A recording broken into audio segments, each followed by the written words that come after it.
우리 어른들이 아이들에게 자주 묻는 질문이 있습니다. 장래 희망이 뭐냐? 너 앞으로 뭐가 되려고 하니? 그런 질문을 많이 하죠.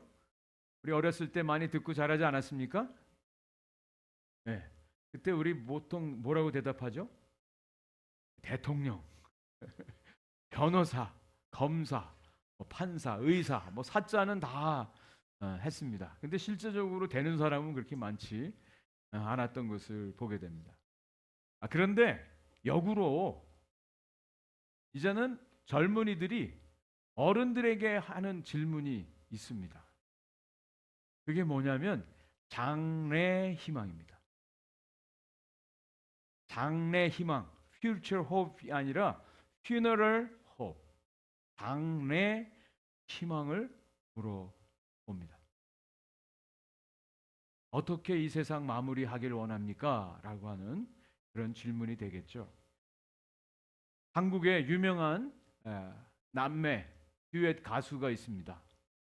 이찬혁이라고 하는 또 이수연이라고 하는 이 두 사람인데 악동 뮤지션. 그런데 이분들 부모님이 몽골 선교사님이세요. 이 두 남매가 몽골의 그 초원에서 자랐어요. 그래서 한국에 와서 가수로 데뷔했는데 얼마 전에 이 이찬혁이라고 하는 이 형제가 장래 희망이라는 곡을 만들어서 발표를 했습니다. 큰 영화제 시상식에서 이 노래를 불렀는데 실제적으로 장례식 하는 것도 퍼포먼스 하면서 했어요. 근데 이것이 아주 큰 반향을 일으켰습니다. 그 가사가 이렇습니다. 아는 얼굴 다 모였네 여기에. 한 공간에 다 있는 게 신기해. 모르는 사람이 계속 우는데 누군지 기억이 안 나. 미안해. 종종 상상했던 내 장례식엔 축하와 환호성 또 박수갈채가 있는 파티가 됐으면 했네. 왜냐하면 난 천국에 있기 때문에. 오자마자 내 몸집에 서너 배 커다란 사자와 친구를 먹었네. 땅 위의 단어들로는 표현 못해. 사진을 못 보내는 게 아쉽네. 모두 여기서 다시 볼 거라는 확신이 있네. 내 마음을 다 전하지 못한 게 아쉽네. 장래 희망. 자기는 이미 천국에 들어가서 너무너무 좋다는 거죠. 아주 젊은 친구가 정경적인 천국에 대한 확신 가운데 이런 가사말을 썼습니다. 여러분, 그리스도인이라고 하는 사람들은 어떤 사람이냐면 천국을 향해서 걸어가는 인생들입니다. 그냥 이 세상 나그네 인생 그냥 가는 게 아니라 분명한 천국을 소망하면서 천국을 향해서 가는 인생이 그리스도인입니다. 그래서 정말 천국에 대한 소망 가운데 살아가면서 주위에 있는 사람들로 하여금 나도 당신과 같이 천국 가고 싶습니다 라고 하는 말을 듣는 인생이 바로 그리스도인의 인생이라. 동의가 되십니까? 그냥 이 땅이 내 영원한 집이야 라고 사는 인생이 아니라 천국을 소망하면서 살아가는 분명한 목적지가 있는 나그네 인생을 사는 것이 바로 그리스도인입니다. 오늘 본문 말씀은 사무엘 선지자가 그의 인생의 마지막 말을 백성들과 또 사울 왕에게 하는 내용입니다. 그 내용은 나는 이러이러한 삶을 살았노라 라고 하는 거예요. 그리고 당신들은 이렇게 살기를 바란다 라고 하는 것이고, 나는 마지막까지 이런 삶을 살겠습니다 라고 하는 자기의 다짐도 포함이 되어 있습니다. 장래 희망, 미래에 대한 그냥 단순한 희망, 그것뿐 아니라 우리의 마지막 희망이 과연 어떻게 이루어져야 되는가 라고 하는 것을 오늘 말씀을 통해서 함께 나누려고 합니다. 우리의 남은 인생, 과연 어떤 인생으로 남겨지기를 바라고 이 세상을 떠나기를 바라고 또 이 세상에 남는 우리 자녀손들에게 어떤 말을 우리가 해줘야 될 것인지 오늘 이 말씀을 통해서 함께 은혜를 나누려고 합니다. 가장 먼저는요, 먼저 자기 자신을 결산해야 된다라고 하는 겁니다. 자기 자신에 대한 삶을 결산하라는 것입니다. 사무엘은 사울 왕과 이스라엘 백성들을 이끌고 길갈이라고 하는 곳에 가서 나라를 새롭게 하게 됩니다. 이제 사무엘은 마지막 사사예요. 그리고 이스라엘 나라 왕정 국가가 세워지게 되는 순간입니다. 사무엘이 나이가 많아졌어요. 머리가 희어졌어요. 이제 자신의 인생이 얼마 남지 않은 것을 다 알게 되었고, 사울 왕과 이스라엘 백성들에게 마지막 말을 하는 것입니다. 인생의 유언과 같은 말을 하고 있습니다. 자, 어떤 말을 하는가 여러분 한번 잘 보십시오. 나의 마지막 말은 과연 어떤 것이어야 되는가? 한번 우리 자신을 좀 돌아보는 시간이 되었으면 좋겠습니다. 자, 3절 말씀 한번 읽어봤으면 좋겠어요. 3절, 내가 여기 있나니 여호와 앞과 그의 기름 부음을 받은 자 앞에서 내게 대하여 증언하라. 내가 누구의 소를 빼앗았느냐? 누구의 나귀를 빼앗았느냐? 누구를 속였느냐? 누구를 압제하였느냐? 내 눈을 흐리게 하는 뇌물을 누구의 손에서 받았느냐? 그리하였으면 내가 그것을 너희에게 갚으리라 하니. 네. 내가 여기 있나니, Here I stand. 내가 여기 있다. 지금 왕 앞에서, 백성들 앞에, 내가 하나님 앞에 지금 있다. 자기 자신을 재판석에, 피고석에 세우는 겁니다. 그리고 백성들로 하여금 자기를 기소하도록, 자기 자신의 잘못이 있는지 분명하게 살피라고 하는 내용을 이야기하고 있습니다. 일종의 양심선언이죠. 양심선언. 내가 그동안 어떻게 살았는가? 이것을 지금 백성들 앞에서 고백하는 거예요. 내가 누구의 소를 빼앗았느냐? 내가 누구의 나귀를 강제로 빼앗았느냐? 내가 누구를 압제했느냐? 내가 누구를 속인 일이 있느냐? 내가 내 눈을 흐리게 하는 뇌물을 받은 것이 있느냐? 만약 그런 것이 있다면 내가 다, 내용은 아주 간단해. 자기 자신을 먼저 결산하는 거예요.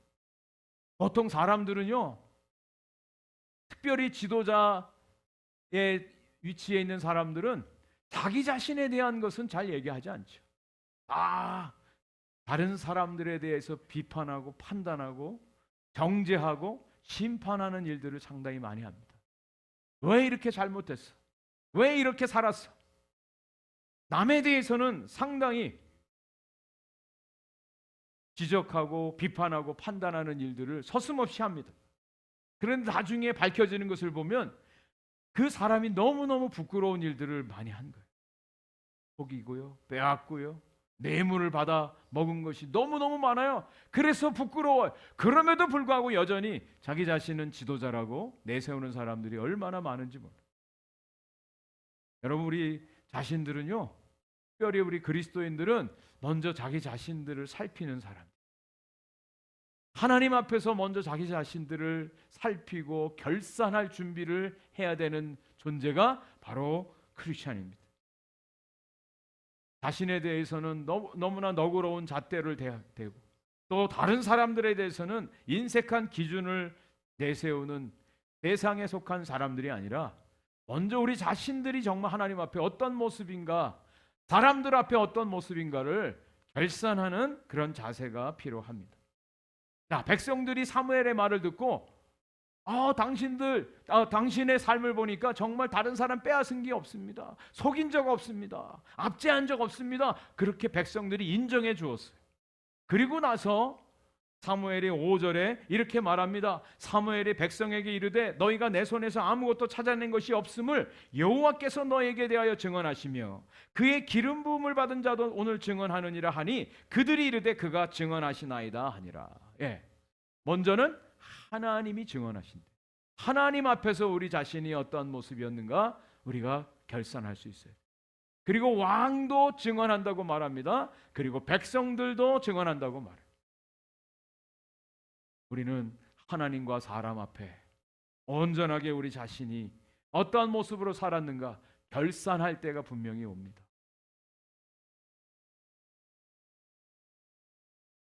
우리의 인생의 마지막을 향해서 우리가 가는데 먼저 우리 자신들이 결산할 수 있기를 간절히 원해요. 다른 사람들에 대해 비판하고 판단하기보다 먼저 우리 자신들을 결산하는 자세가 필요합니다. 사무엘은 하나님과 사울 왕과 백성들 앞에서 무흠함을 증언을 받게 되었습니다. 여러분, 예수님이 공생애를 시작하기 전에 세례 요한이 광야에서 하나님의 말씀을 선포했습니다. 광야에서 외치는 자의 소리로 주의 길을 준비하고 주의 길을 곧게 하는 사명을 감당합니다. 그런데 세례 요한의 말을 들어보면 얼마나 강한지, 이 독사의 자식들아 회개하라 천국이 가까웠느니라 담대하게 선포하는 것을 보게 돼요. 어디에서 그런 담대함이 나왔을까? 그런데 우리는 그 이유를 알게 됩니다. 세례 요한은 광야에서 지내면서 낙타 털옷, 그 거칠고 볼품없는 낙타 털옷을 입고 살았어요. 가죽띠를 띠고 살았어요. 메뚜기와 석청을 먹고 지냈습니다. 한마디로 청렴결백한 그런 삶을 살았어요. 검소하고 소박한 삶을 살았어요. 그러면서 하나님의 뜻을 찾고 하나님의 뜻을 구했어요. 여러분, 우리의 담대함은 바로 우리 자신이 하나님 앞에서 사람 앞에서 정결하고 거룩한 삶을 살 때 거기에서 능력이 나타나요. 이런 담대함이 여기 나와 있습니다. 또 사도 바울이 이제 예루살렘에 올라가면서 마지막 그곳에 가서 체포당하기 전에 에베소에서 장로들을 초청해서 마지막 말을 하는 장면이 사도행전에 기록되어 있어요. 20장 33절 이하의 말씀입니다. 제가 읽어드릴게요. 내가 아무의 은이나 금이나 의복을 탐하지 아니하였고 여러분이 아는 바와 같이 이 손으로 나와 내 동행들이 쓰는 것을 충당하여 범사에 여러분에게 모본을 보여준 바와 같이 수고하여 약한 사람들을 돕고 받는 것보다 주는 것이 더 복되다 하여 내가 힘썼노라 고백을 합니다. 아니 지금 마지막 작별하는 시간, 인생의 마지막 시간에 사도 바울이 얘기한 것은 내가 은이나 금이나 다른 어떤 사람들의 것을 내가 쓴 것이다. 내가 다른 사람들 동역자들의 모든 필요를 위해서 내가 수고했습니다. 나의 모든 것들을 다 남기지 않고 주어. 이런 고백. 여러분, 만약에 저와 여러분들이 오늘이 인생의 마지막 날이라면 우리는 뭐라고 하나님과 사람들에게, 자녀들에게 말할 수 있겠습니까?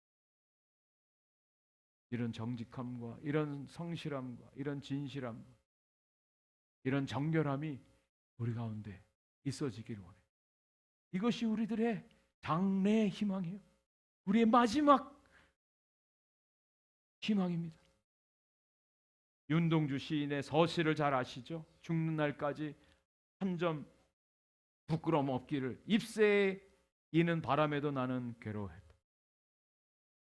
별을 노래하는 마음으로 모든 죽어가는 것을 사랑해야지. 그리고 나에게 주어진 길을 걸어가야겠다. 그 일제시대의 어려움 가운데 고난 가운데도 하늘과 별들과 바람 앞에서 한 점 부끄러움이 없기를 이 윤동주 시인이 그렇게 살기를 원했고 또 그렇게 살았어요. 그 시로 남겼습니다. 어떤 많은 것들을 모아서 우리 자녀들의 유산으로 물려주고 또 어떤 큰 성공을 이루는 그거보다도 하나님 앞에서 정결한 흠없는 그런 인생으로 우리의 삶이 결산되어지기를 간절히 소원합니다. 최근에 저는 한국과 미국의 한 유명한 분들의 일들로 인해서 마음이 좀 무거웠어요. 평소에 제가 제일 좋아하는 책을 쓰신 분들입니다. 하나님의 열심이라는 책이 있어요. 인간의 어떤 노력이나 인간의 의지로 되어지는 것이 아니라 하나님의 열심이 우리 구원을 이루고 온전한 성도로 세워준다. 한국의 유명한 목사님이 쓰신 책. 근데 이분이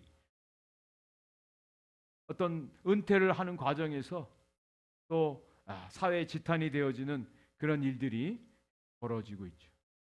또 미국의 유명한 놀라운 하나님의 은혜. 저는 이 책을 읽고 얼마나 감동을 받았는지.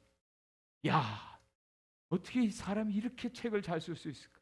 정말 하나님의 놀라운 은혜, 너무너무 감동을 받은 책이에요. 근데 이것을 쓴 필립 얀시라고 하는 분이 최근에 8년 동안 혼외의 잘못된 관계를 맺어왔다는 것을 최근에 고백을 했어요.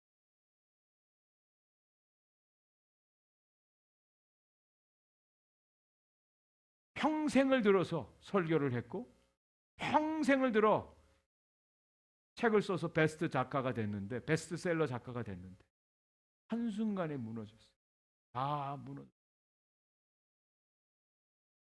처음 시작은 잘했는지 모르지만 마지막 끝이 너무나 안타까워서 수많은 사람들, 그들로부터 은혜를 받고 도전을 받았던 사람들이 마음의 씁쓸함을 갖게 되었습니다. 사랑하는 성도 여러분, 가장 먼저 우리 자신을 돌아볼 수 있기를 원합니다. 우리 자신이 먼저 거울 앞에 설 수 있기를 원해요. 하나님의 거울 앞에, 사람들의 거울 앞에 우리 자신들이 서지기를 원해요. 먼저 우리 자신에 대한 결산이 있어야 된다는 거예요. 자, 두 번째로는요, 하나님 앞에서 담론하라라고 하는 겁니다. 하나님 앞에서 담론하라. 6절과 7절 말씀입니다. 제가 읽어드리겠습니다. 사무엘이 백성에게 이르되 모세와 아론을 세우시며 너희 조상들을 애굽 땅에서 인도하여 내신 이는 여호와이시니 그런즉 가만히 서 있으라. 여호와께서 너희와 너희 조상들에게 행하신 모든 공의로운 일에 대하여 내가 여호와 앞에서 너희와 담론하리라. 처음에는 자기 자신을 피고석에 세웠잖아요, 사무엘이. 그런데 이제 두 번째로는 이스라엘 백성들을 피고석에 세우는 거예요. 하나님 앞에서 너희들과 담론하리라 라는 거예요. 이 담론하다라고 하는 이 단어는 재판한다, 국문한다, 신문한다, 판단한다, 그런 뜻입니다. 이스라엘 백성들을 애굽에서 구원해 내주신 것은 오직 여호와 하나님이시다. 하나님께서 행하신 그 모든 일들 앞에서, 공의로운 일들 앞에서 이제 이스라엘 백성들, 당신들이 행한 일들을 한번 담론하리라, 재판한다, 판단한다 라고 말하고 있는 것입니다. 그래서 8절부터 22절까지 쭉 사무엘이 그동안 이스라엘 백성들이 행한 일들을, 이스라엘 역사를 쭉 설명을 합니다. 그 내용이에요. 그들이 애굽에서 노예 생활을 할 때 아론과 모세를 보내서 구원해 주시고 약속의 땅 가나안에 들어가서 살게 하신 분이 하나님이라고 하는 것을 말씀해 주십니다. 그런데 그 이스라엘 백성들이 어떻게 합니까? 하나님의 그 크신 은혜를 입었음에도 불구하고 하나님을 잊어버리게 돼요. 잊어버렸다. 여러분, 하나님께서 저와 여러분들에게 놀라운 은혜를 베풀어 주셨어요. 은혜 안 받은 사람 한 사람도 없어요. 여기 하나님의 은혜 나는 국물도 못 받았습니다. 그런 분 있으세요? 그런 분 치고 여기 와 앉아 계실 분이 없어요. 다 은혜를 받았어요. 근데 문제는 뭐냐? 하나님의 은혜를 잊어버릴 때 문제가 생겨요. 하나님의 은혜를 잊어버리면 가장 사악한 인간이 되는 것이 바로 크리스찬들이에요. 은혜라고 하는 이름으로 하나님의 이름에 먹칠하는 일들을 서슴없이 버리는 사람들이 크리스찬들이에요. 여러분, 저와 여러분들이 끝날까지, 이 세상 떠날 때까지 하나님의 은혜를 잊어버리지 마시기를 축복합니다. 이스라엘 백성들은요, 그냥 실수로 잊어버린 게 아니에요. 의도적으로 잊어버린. 불편하니까. 이스라엘 백성들이 하나님의 은혜를 잊어버렸어요. 그때 하나님께서 하솔왕의 군사령관 시스라의 손에, 또 블레셋 사람들의 손에, 모압 왕의 손에 이스라엘 백성들이 어려움을 당하게 했죠. 이제 이스라엘 백성들은 하나님 살려주십시오, 하나님 도와주지 않으면 우린 죽습니다, 하나님 제대로 살겠습니다, 말 잘 듣겠습니다. 그러면 하나님께서 사사들을 보내서 그들을 구원하지 않았습니까? 여룻바알을 보내시고, 여기 베단이라고 하는 이름이 나와요. 베단은 바락이라고 하는 사사를 말합니다. 그리고 입다, 사무엘, 이런 사사들을 통해서 이스라엘 백성들을 구원해내 주셨습니다. 그런데 암몬 왕 나하스가 이스라엘을 공격해요. 그때 이스라엘 백성들이 하나님께 도움을 구해야 되는데 그렇지 않고, 하나님, 우리에게 왕이 필요합니다. 저 암몬 왕 나하스와 전쟁을 치르기 위해서는 다른 나라처럼 인간 왕이 필요합니다. 우리에게 인간 왕을 세워주십시오. 그렇게 요구했다는 거죠. 그래서 하나님께서 세워주신 왕이 누구예요? 예, 사울 왕을 세워주셨다라고 하는 것입니다. 이것은 하나님이 원하는 것이 아니었어요. 하나님이 이스라엘 왕됨을 이스라엘 백성들이 거절하는 거예요. 거부하는 거였어요. 그때 이제 하나님께서 말씀하시죠. 여기 너희들이 택한 왕을 보라. 너희들이 원하던 왕을 보라.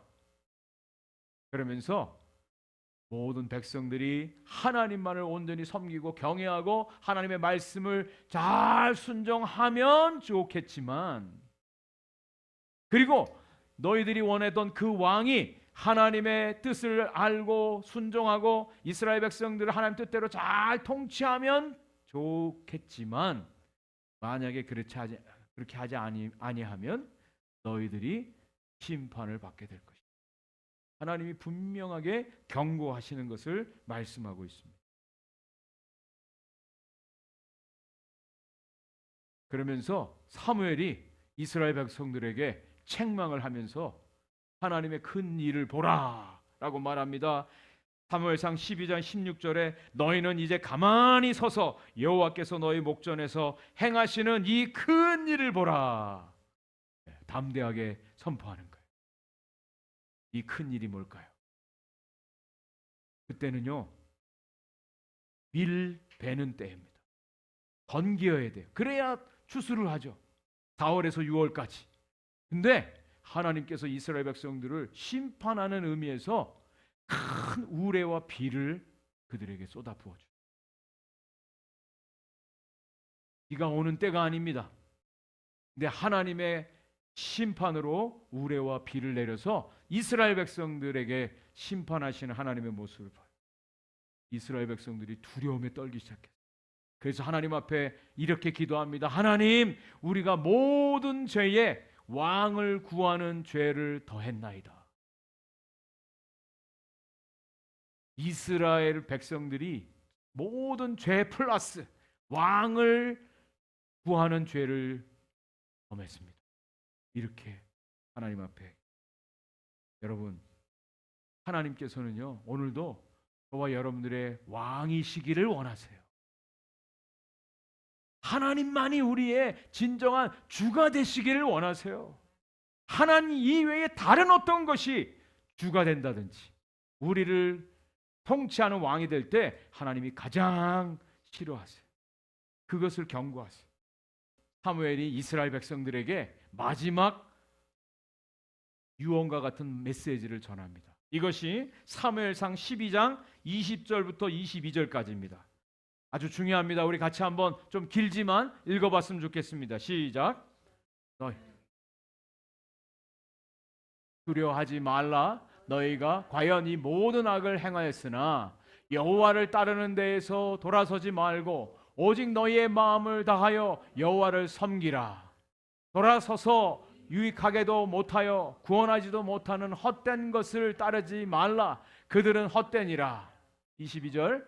여호와께서는 너희를 자기 백성으로 삼으신 것을 기뻐하였으므로 여호와께서는 그의 크신 이름을 위해서라도 자기 백성을 버리지 아니하실 것이요. 여기 보면 두 가지로 돌아서라라는 단어가 나옵니다. 돌아서라. 첫 번째로는 하나님께로부터 돌아서지 말라. 이렇게 하나님 경외하는 데서부터 돌아서지 말라 말씀합니다. 그것은 너희들은 죽는 길이야. 하나님으로부터 돌아서는 그 순간 너희들은 멸망이라고 분명히 말합니다. 그다음 두 번째로는 유익하게도 못하는 우상들로부터 돌아서라라고 말하고 있어요. 네. 하나님께로부터는 돌아서지 말라. 또 우상들로부터는 돌아서라. 여러분, 이것이 사무엘의 전 생애를 걸쳐서 이스라엘 백성들에게 준 마지막 유언과 같은 교훈. 하나님 온전히 경외하라. 하나님을 온전히 섬기라. 하나님으로부터 떠나지 말라. 우상을 섬기지 말라. 이것이 마지막 사무엘의 유언입니다. 하나님께서는 이스라엘 백성들을 기뻐하심으로 그들을 선택해서 구원하시고 너희들을 결코 버리지 아니하신다. 하나님께서 말씀해 주시는 거예요. 사랑하는 성도 여러분, 정말 우리가 이 세상 살아가는데 하나님의 은혜로 우리가 구원받았다 그래요. 하나님의 천국 백성 되어서 산다고 그래요. 그러면 정말 하나님이 우리의 진정한 하나님이 되셔야 돼요. 하나님이 우리의 전부가 되셔야 돼요. 하나님 한 분만으로 만족해야 됩니다. 이것이 하나님의 은혜를 입은 구원받은 성도의, 하나님은 결코 당신의 약속을 변치 않으세요. 깨지 않으세요. 우리가 열심히 하나님 섬겨서 우리 구원하는 게 아니에요. 하나님의 약속이 끝까지 하나님께서 우리를 포기하지 않고 우리를 끝까지 구원의 길로 인도해 주시는 하나님인 줄 믿습니다. 제가 주보 칼럼에도 썼는데 이 영화를 꼭 한번 보고 싶어요. 작년 말에 한국에서 신의 악단이라고 하는 영화가 개봉됐습니다. 이게 어떤 한 탈북자가 이야기한 것을 영화 소재로 해서 만든 영화입니다. 내용은 그래요. 북한이 지금 폐쇄되어 있잖아요. 경제적으로 어려워요. 그래서 NGO 단체에서 2억 불을 북한에 주겠다. 근데 단 한 가지 조건. 종교의 자유가 있음을 너희들이 보여주라. 그것은 뭐냐? 성도들이 모여서 부흥회를 직접 여는 것을 보여달라. 그게 조건이에요.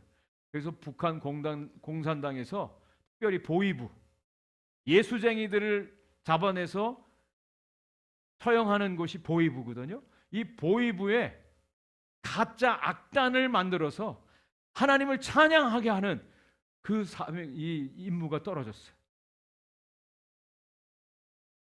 그래서 승리 악단이라고 하는 이름 없는 악단을 섭외해가지고 이 사람들이 진짜 부흥회를 하는 것처럼 남한에서 불려지는 찬양을 연습하게 하는 거예요. 근데 어떤 일이 벌어진 줄 아세요? 가짜들이 모여서 찬양을 연습하는 거예요. 혁명적으로 은혜라는 노래를 부르라고 해가지고 은혜, 우리가 잘 부르는 은혜 찬양 있지 않습니까? 은혜 모든 것이 은혜, 네? 당연한 것 아니, 네, 은혜 뭐 이러면서 부르는데 놀라운 일이 벌어졌어요. 이 가짜들이 그 은혜를 찬양하다가 진짜가 된 거예요. 광야라는 노래를 불러요. 예수님은 내 소망이라고 하는 노래를 불러요. 근데 이들 가운데 특별히 이 모든 프로젝트를 책임지는 이 주인공이 예수를 믿게 돼요.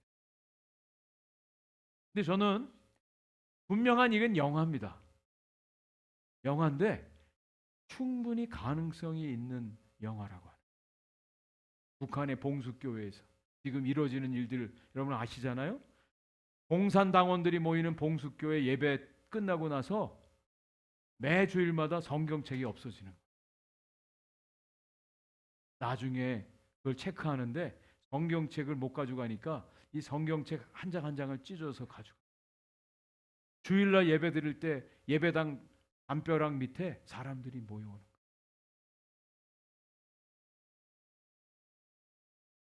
여러분 가짜지만 하나님을 모르던 사람들이지만 유물론자들이지만 그런데 이 찬양을 부르다가 진짜 하나님을 만나게 되는 거예요. 만나게 되니까 자기의 생명보다도 하나님을 섬기는 이 신앙 때문에 기꺼이 자신의 목숨을 버리는 순교의 자리까지 나아가게. 여러분 이게 진짜 아닙니까? 그래서 지난번에 북한을 탈출한 태영호라고 하는 그 공사가 그런 얘기를 하죠. 북한에서는 가짜들이 모여서 그 안에서 진짜가 되는데 이 남한에 있는 진짜라고 하는 사람들이 가짜의 모습으로 지금 신앙생활을 하고 있다.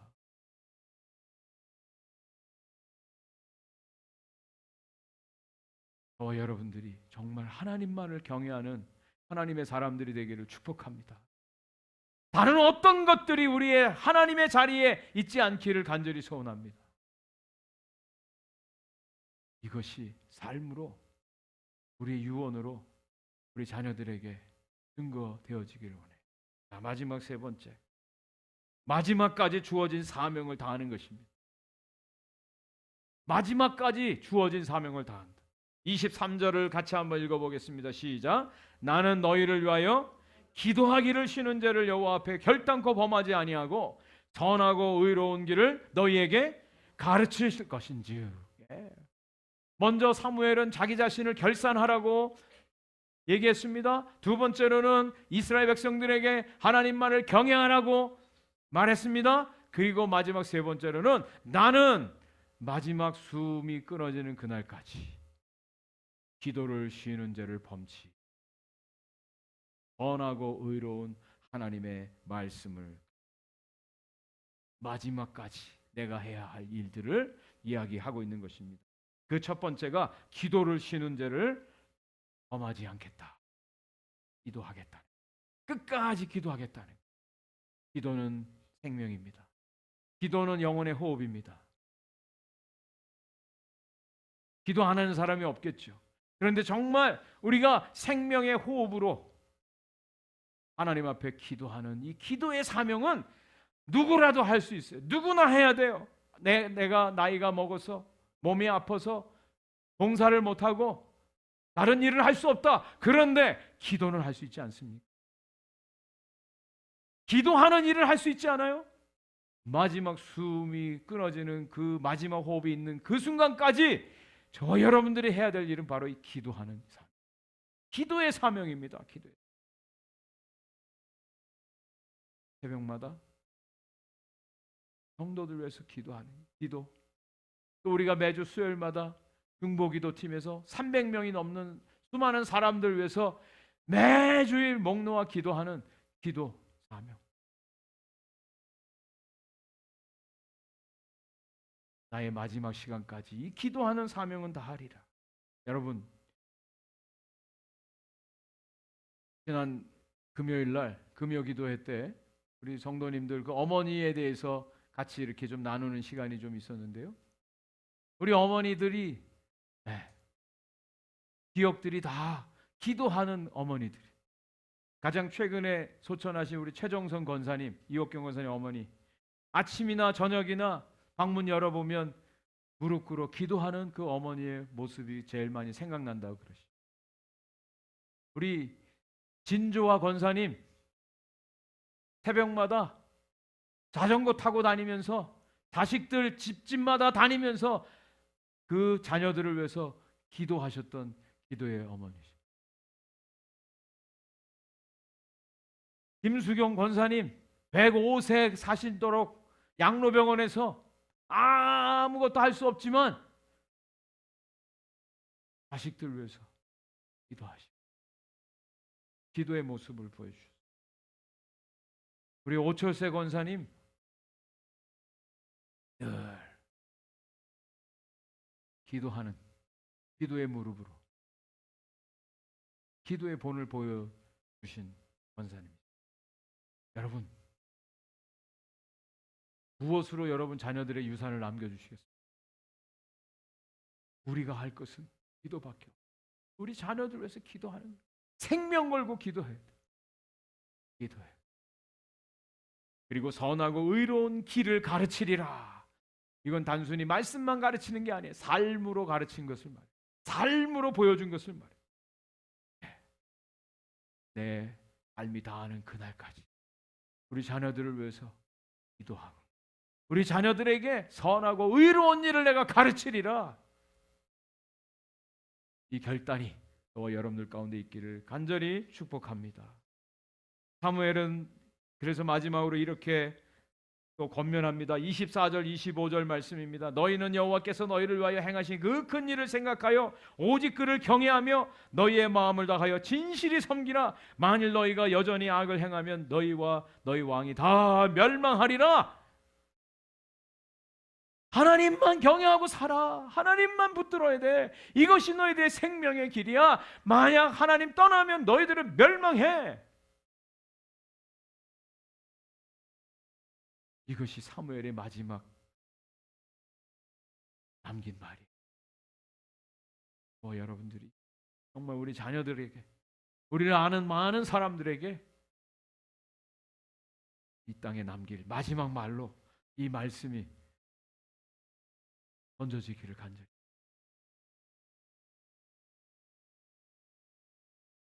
덴마크의 유명한 철학자요 신학자요 정치가 피에르 케고르가 22살 때 코펜하겐 대학의 신학을 공부하면서 그가 일기장에 쓴 글이 여기 있습니다.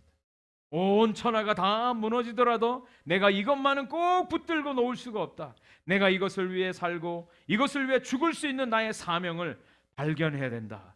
여러분, 이것이 평생 사명이에요. 내가 이것을 위해서 살고 이것을 위해서 죽는, 놓칠 수 없는 이 사명. 여러분, 어떤 사명을 가지고 사시겠습니까? 남은 시간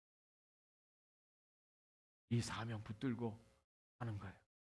그리고 이 사명을 다 완수하는 날 하나님이 저와 여러분들을 불러가실 거예요. 그리고 우리 자녀들에게 마지막까지 내 이 사명 다 완수했노라 말할 수 있는, 남길 수 있는 저와 여러분들이 되시기를 간절히 축복합니다. 이 사명 아직 늦지 않았어요. 이 사명 발견하고 끝까지 이 사명 붙들고 사는 여러분들이 되기를 주의 이름으로 간절히 축원을 드립니다.